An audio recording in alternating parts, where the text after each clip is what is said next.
First and foremost, I want to give all praise, honor, and glory to Yahweh, Bahashem, Yahweh Shai, Bahashem, Rakakwadash, and double honors to the outer bishops and apostles of Great Millstone and Tommy's Truth. Today, I wanted to go over this movie I watched today, and it was, hey, surprisingly, I wasn't even planning on watching this. I was gonna watch another movie, but the other one I was going to watch, it just seemed like it wasn't good, and this came up as recommended. And I looked at the trailer, and instantly I'm like, all right, I'm gonna watch this, see what this is about, right? And I was watching the movie, and I'm like, holy shit! Like this is a prophetic ass movie. Like this is straight out of the Bible, okay? And that's the reason I'm making this video right now is because, hey, this video it brings out a lot of truth, and ultimately I wanted to go into how the elites they know what's going on, right? And they put it in front of us, like for example this movie, and I'm gonna bring out how they did that. But they also go off, right? They don't have the full understanding of what the scriptures are talking about, okay? Like these Hollywood filmmakers, they don't have the full understanding because they're bringing out some truths. If let me just run down the movie, and this is gonna be a spoiler. But pretty much the movie is that this man, right? There's this lady that wrote all these numbers, right? And these numbers were judgment days, right? They're events and they're dates with how many people died at that specific place, okay? And he was going down all of them, and he would like realize, like, hold up, this is actually happening, right? These are prophecies. And eventually he reached the last one, and the last one was the end of the world, right? It was signified by EE. It said everything ends, the end of the world, and pretty much the end of the world, how they were portraying it, is through fire, and that's one part of how they went off because a lot of people believe that when Yahweh Shai comes back to and cracks those clouds, he's gonna destroy the complete earth, right? But that's just a fable, right? That's not the truth. He's gonna come to destroy the majority of the earth, right, by way of fire, nuclear missiles. But kingdom of heaven is gonna be here on earth, okay? Like for example, I took some screenshots. Um, these were the chosen in the movie, right? The elect that were saved with the chariots, the angels. And they were taken to another planet. You can see all the vehicles over here, over here, over here. They were taken to another planet, and this was the kingdom of heaven, right? On another planet, and that's just completely going off, right? Because Slovakia. If we go to Daniel 7, he goes into the kingdom of heaven. Um, was it Daniel 7 or the second chapter?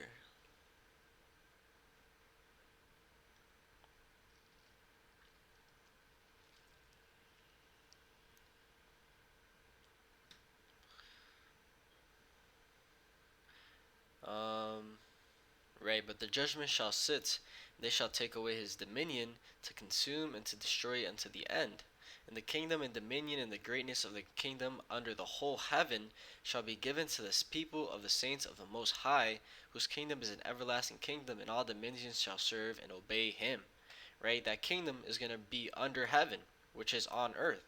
Right, after this, the last kingdom, right, the reborn Roman Empire goes down. Another point to prove this is if we go to Isaiah, Isaiah chapter 14. Was it? Let's see if it was 14.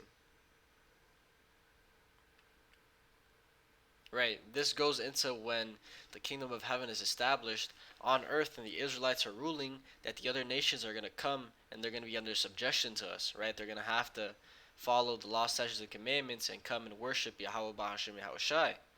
It says, "For the Lord Yahweh will have mercy on Jacob, and will yet choose Israel, and set them in their own land. And the strangers shall be joined with them, and they shall cleave to the house of Jacob. And the people shall take them and bring them to their place, and the house of Israel shall possess them in the land of the Lord Yahweh for servants and handmaids. And they shall take them captives, whose captives they were, and they shall rule over their oppressors." Okay, so pretty much all these people that put us in captivity, they're going to go in captivity. And this is going to be all here on earth, right? Not not in another planet, another world, but here on earth. Another scripture to prove that is Isaiah chapter 2 and verse 2, and it says, "And it shall come to pass in the last days that the mountain of the Lord's house shall be established in the top of the mountains, and shall be exalted above the hills, and all nations shall flow unto it. And many people shall go and say, Come ye, and let us go up to the mountain of Yahweh, to the house of the God of Jacob, and he will teach us of his ways, and we will walk in his paths. For out of Zion shall go forth the law and the word of Yahweh from Jerusalem." Right? In literal Jerusalem, here on earth, that piece of land, the Israelites are going to rule it once again. Okay? Because a lot of people, they'll read the scripture that goes into New Jerusalem, right? And they think that that's like a piece of land above the earth, that there's literally going to be another city in the sky, and that's just not the breakdown, right? That's not what's going to happen. And let's get that. This is Revelation 3 and 12, and it says, him that overcometh will I make a pillar in the temple of my God, and he shall go no more out, and I will write upon him the name of my God, and the name of the city of my God, which is New Jerusalem, which cometh down out of heaven from my God, and I will write upon him my new name. And that's talking about the elect, right? Ultimately, the 1/3 of the nation of Israel that are delivered, right? The chosen. They're referred to as New Jerusalem. That's why it says here in Revelation chapter 21 and verse 2, it says, "And I, John, saw the holy city, New Jerusalem, coming down from God out of heaven, prepared as a bride adorned for her husband." And that's talking about the elect, right? When we're coming down off the chariots and coming down back on earth. Okay? Because, hey, it's not going to be like this, right? The slaves and these other heathens, these other nations are going to have to build up the kingdom. We're not just going to fly to another planet and everything's already built up. Nah, that's not how it's going to happen, right? That's one of the places where they went off. Another place where they went off, let's see what else I got. Um, this was accurate too. Nobody really knows what the chariots are going to look like. We know that it's the wheel inside of the wheel, right? The so-called UFOs, but they come in all types of forms and fashions. But this is true, right? How we're going to get beamed up into the sky. And they showed that in the movie, right? All over the entire world, right? Every single nation from the four corners of the world, however you want to put it. The elect are going to be saved, right? And who knows if it looks like this, right? We don't know. But we know that the symbolism is correct, right? The elect are going to be saved, and they're only ultimately going to get beamed up by the so-called UFOs, right? The angels, the chariots. Just like this picture right here. And of course they put the picture of the man or a person with the wings and all that. But just like this is what the scriptures go into. And let's get that. If we go to Isaiah chapter, I think I'll just search it up. Chambers. Isaiah chapter 26 and verse 20. It says, "Come, my people, enter thou into thy chambers, and shut thy doors about thee. Hide thyself as it were for the little moment, until the indignation be overpast. For behold, the Lord Yahweh cometh out of his place to punish the inhabitants of the earth for their iniquity. The earth also shall disclose her blood, and shall no more cover her slain." Right? And that's exactly what's going on in the scene. Right? "Come, my people, enter thou into thy chambers," which is the chariots, right? The angels, those vehicles. Okay? And another place where it says that is in Revelation 6, verse 12. Was it Revelation 6, verse 12? No, it was into ascended into a cloud.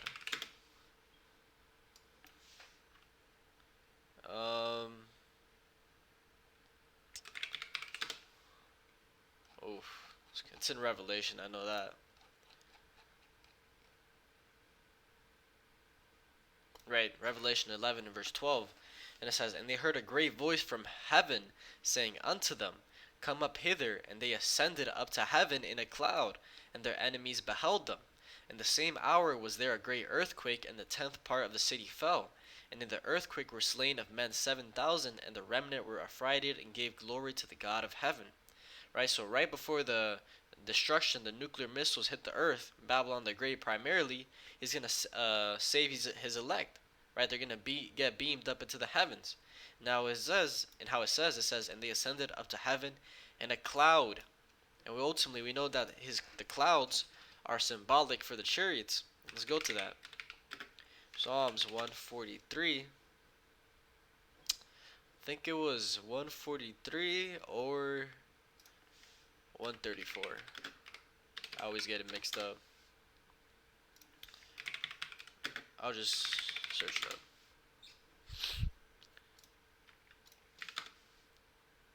Psalms 104 and 3, right?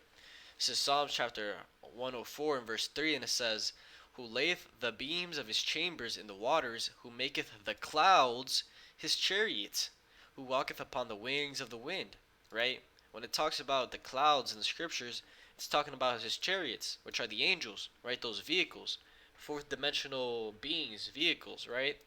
That's what it's talking about.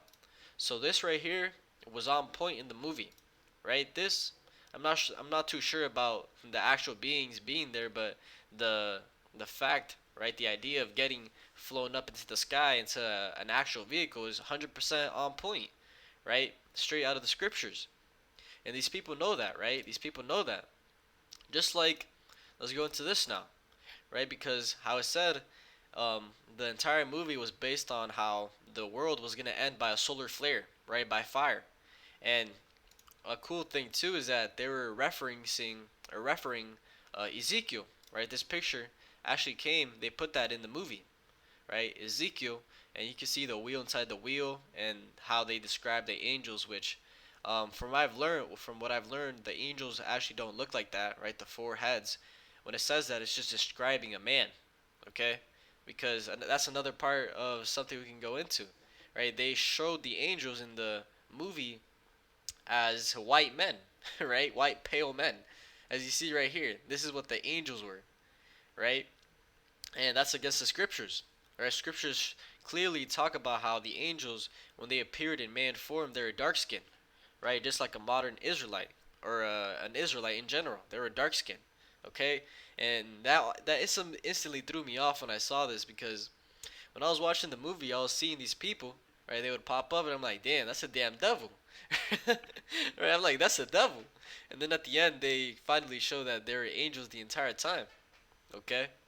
But back to the point of Ezekiel, right? They were talking about, or they showed this, and pretty much they're talking about how the lady that was taught, that had all the prophecies, that wrote down those numbers, she would look at this picture for hours and hours, right? Because hey, she knew it was coming, right? She knew what was coming, and just like that lady who knew what was coming, and she tried telling people and they wouldn't listen.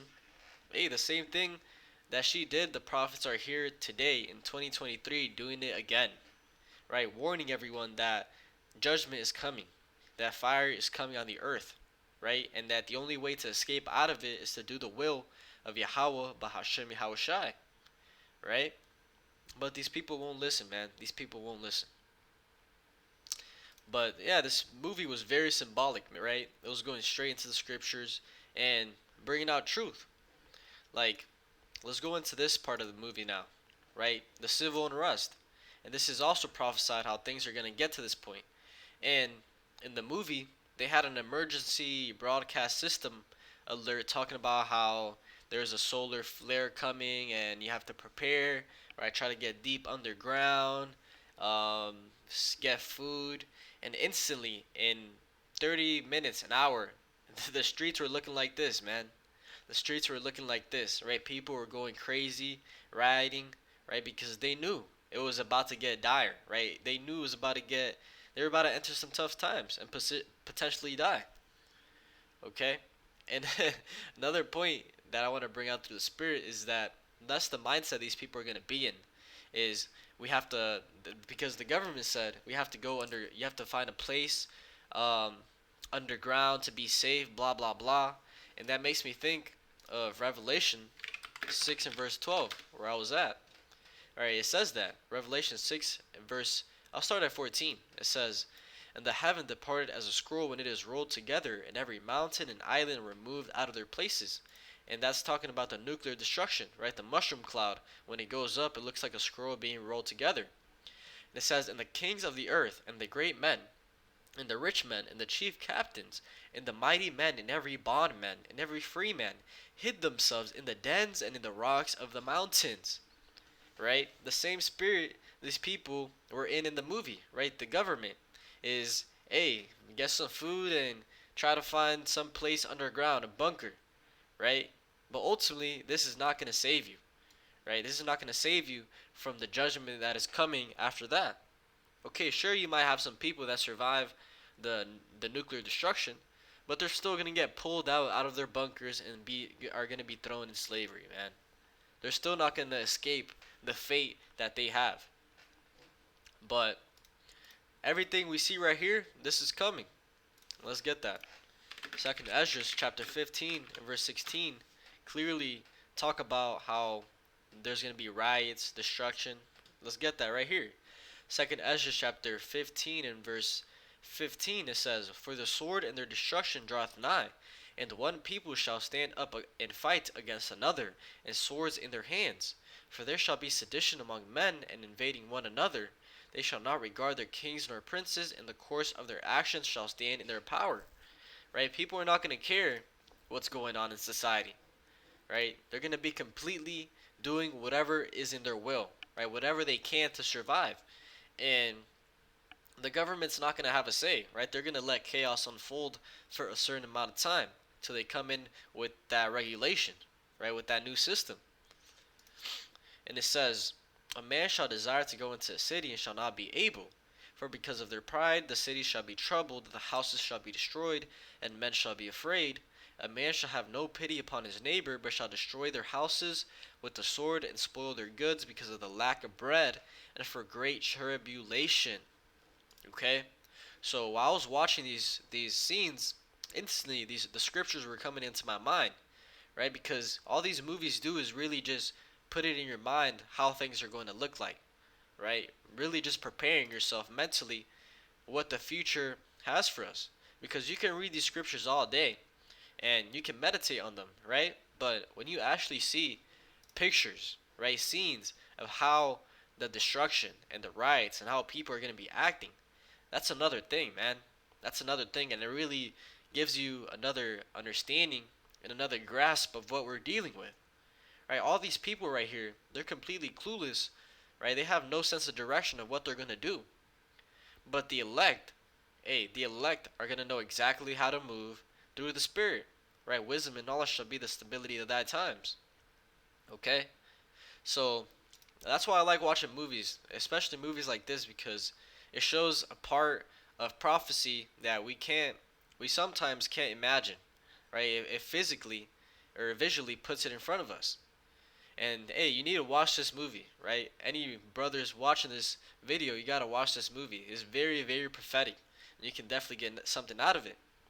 Like another point I can go into is at the end of the movie, the the so-called angels, right? There is this man. He had his son, and pretty much the angels were telling the man, or were telling the son, that his father can't come, right? And the son's like, why? And the angel said that he wasn't chosen, right? Because the little children, right? The little children, there's this kid right here, yeah. There's his son and the other girl. They were hearing voices, like whispers, which is completely off and through, right? But the point is that they were hearing the song, right? They were hearing the angels talk to them directly, right? The guidance. But the father wasn't listening to that, right? He didn't take heed.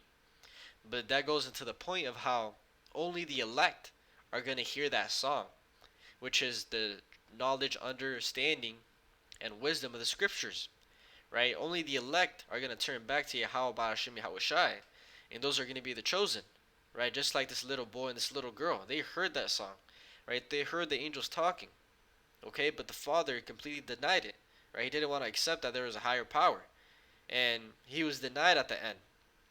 That's why it says in the scriptures that many shall say in that day, um, Father, Father, right? Let's get that. Let's get that. Um,